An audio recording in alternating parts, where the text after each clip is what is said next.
चलिए फ्रेंड्स, आज हम इस सैमसंग 28 इंचज़ का एलईडी टीवी का रिपेयर करेंगे। तो इसका प्रॉब्लम है कि इसका पावर ही नहीं आ रहा है। तो चलिए यहाँ पे पावर कैसे लाते हैं वो देखेंगे। बेसिकली पावर नहीं आ रहा है, इसका मतलब यहाँ पे पावर सप्लाई रिलेटेड प्रॉब्लम हो सकता है। और यहाँ पे भी एक सेम 28 इंचज़ का ही एक एलईडी टीवी है, लेकिन इसका पावर सप्लाई भी इसका भी अंदर ही है, लेकिन मॉडल थोड़ा सा यहाँ पे चेंजेस किया गया है। तो चलिए हम इसको खोल के देखते हैं। तो यहाँ पे ये रहा इसका पूरा, यहाँ पे एसएमपीएस और यहाँ पे मेन बोर्ड। तो हमको पहले तो देख लेना है कि यहाँ पे पावर सप्लाई ख़राब है या फिर मेन बोर्ड ख़राब है। तो यहाँ पे मैं अब इसलिए चेक कर चुका हूँ कि यहाँ पे पावर सप्लाई से ही कोई भी वोल्टेज आउटपुट नहीं हो रहा है। तो पहले तो फटक से पावर सप्लाई खोल लेते हैं, तो उसके बाद हम बाकी काम करेंगे। तो यहाँ पे पावर सप्लाई का पावर का जो भी केबल है वो मैंने खोल लिया, और यहाँ पे इसके ऊपर काम करना थोड़ा सा मुश्किल है, तो इसलिए मैं यहाँ पे खोल लिया हूँ। और यहाँ पे सब कुछ दिया गया है कि कितना वोल्टेज कहाँ पर आना चाहिए, तो सब कुछ मैंने देख लिया। लगभग 13 वोल्ट यहाँ पे प्रेजेंट होना चाहिए।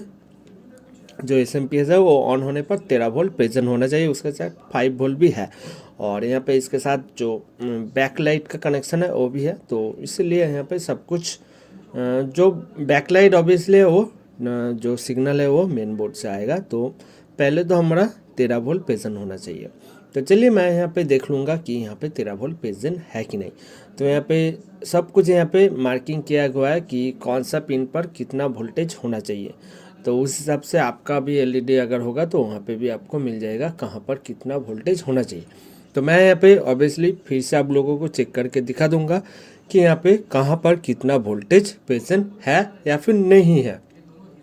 तो चलिए यहाँ पे सब कुछ लिखा गया है, एकदम परफेक्ट करके लिखा गया है। लेकिन हाँ, ऑब्वियसली जो वोल्टेज है वो थोड़ा बहुत अप डाउन हो सकता है, क्योंकि ऐसा नहीं कि आपको परफेक्ट वोल्टेज यहाँ पे देखने को मिले। यहाँ पे मोस्टली जो कंपनी है वो क्या करता है कि जो भी मॉडल है उस हिसाब से इसका पावर रिक्वायरमेंट के हिसाब से थोड़ा बहुत चेंजेस करता है, लेकिन यहाँ पे मार्किंग हटाता नहीं है। तो मैं यहाँ पे देखा कि 340 वोल्ट तो आ रहा है, और यहाँ पे आउटपुट पर कोई भी देखिए यहाँ पे कोई भी वोल्टेज नहीं है। तो यहाँ पे सारा डायोड पे कोई भी वोल्टेज नहीं है। तो एसएमपीएस का जो स्टेप बाय स्टेप काम है कि पहले तो हमको देख लेना है कि आउटपुट पर कोई शॉर्टेज है कि नहीं। तो मैंने यहाँ पे सब कुछ चेक कर लिया। वीडियो को छोटा करने के लिए मैं यहाँ पे आप लोगों को सही प्रॉब्लम पर दिखाऊंगा। तो यहाँ पे आउटपुट पर शॉर्टेज है कि नहीं वो पहले देख लेना है। इनपुट पर शॉर्टेज है कि नहीं वो देख लेना है। मतलब इनपुट पे कई टाइम यहाँ पे जो वोल्टेज प्रेजेंट है 340 वोल्ट, ये प्रेजेंट नहीं होता है। तो यहाँ पे प्रेजेंट है, तो इसलिए यहाँ पे इनपुट पे कोई शॉर्टिंग तो नहीं है। हाँ, हो सकता है कि कुछ ओपन वगैरह हो गया हो। तो चलिए इनपुट पर हमारा प्रेजेंट है, आउटपुट पर वोल्टेज प्रेजेंट नहीं है। यहाँ पे आउटपुट पर कोई भी शॉर्टेज भी नहीं है। तो ये चीज़ आपको ध्यान रखना है। तो यहाँ पे एक चीज़ कि यहाँ पे जो वोल्टेज है वो हमारा कैपेसिटर पर चार्ज रह जा रहा है, तो इसलिए हमको इसको डिस्चार्ज करना पड़ेगा।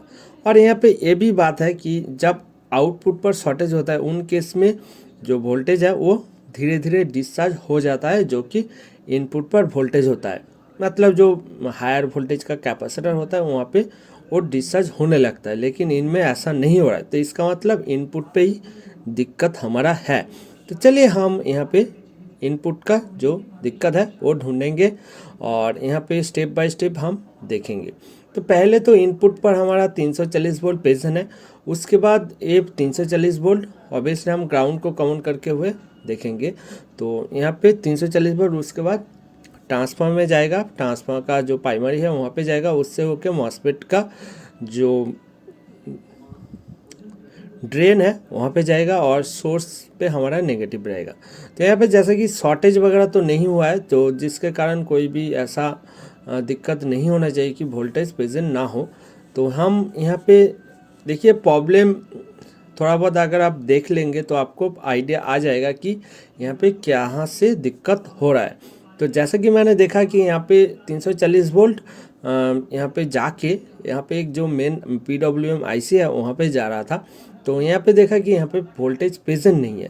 जो कि 340 वोल्ट है वो जम्परिंग या फिर रेजिस्टेंस है जो भी है वो, उसके बाद यहाँ पे वोल्टेज प्रेजेंट नहीं है, लेकिन यहाँ पे प्रेजेंट होना चाहिए। उसके बाद जो भी यहाँ पे छोटा छोटा रेजिस्टेंस होता है, और यहाँ पे लगभग 350 के, लगभग 400 के आसपास यहाँ पे रेजिस्टेंस होता है, जो कि जो 340 वोल्ट है उसको घटा के लगभग 15 से लेकर 16 वोल्ट या फिर 20 वोल्ट के अंदर ही ज़्यादातर होता है कि यहाँ पे वोल्टेज डाउन करके उसके बाद यहाँ पे जो PWM IC है वहाँ पे देता है।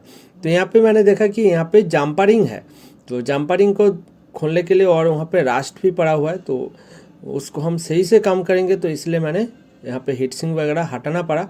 और यहाँ पे आप लोगों को सही से दिखा भी सकते हैं कि यहाँ पे कहाँ से कहाँ दिक्कत हुआ है।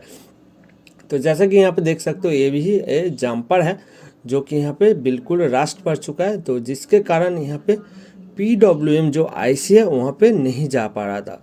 तो ये जम्पर कहीं पे भी हो सकता है, आपके केस में यहाँ पे हो सकता है कि यहाँ पे मेन मॉसफेट पे हो, या फिर यहाँ पे हो सकता है कि ट्रांसफार्मर से ही, ट्रांसफार्मर का जो इनपुट है वहाँ पे भी पावर ना जा सकता हो।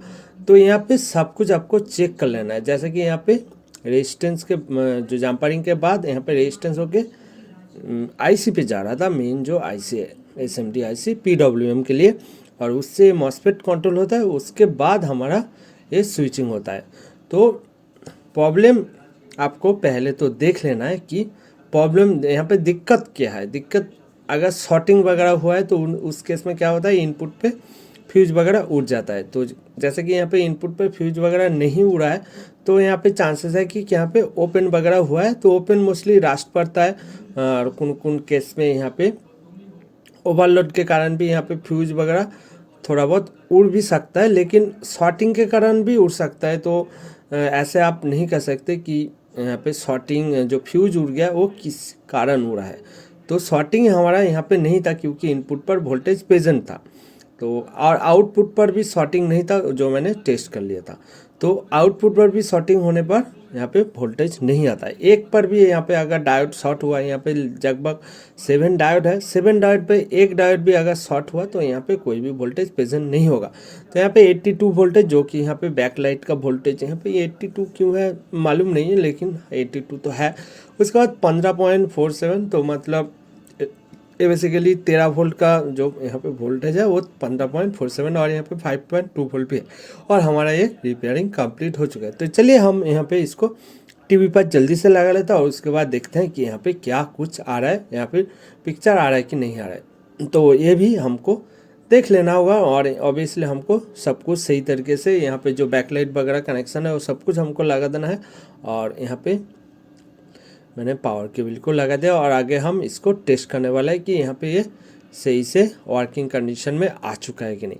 तो यहाँ पे स्टेप बाय स्टेप अगर काम करेंगे यहाँ पे आपका काम हो जाएगा। और मोस्टली यहाँ पे अगर मॉड्यूल वगैरह ख़राब होता है, मतलब जो PWM IC है वो ख़राब होता है, तो आप यहाँ पे मॉड्यूल आसानी से लगा सकते हो। उसके लिए भी हमारा चैनल पर वीडियो है, तो आप ज़रूर वीडियो को वॉच कीजिएगा। तो आज के लिए इतना ही, बाय।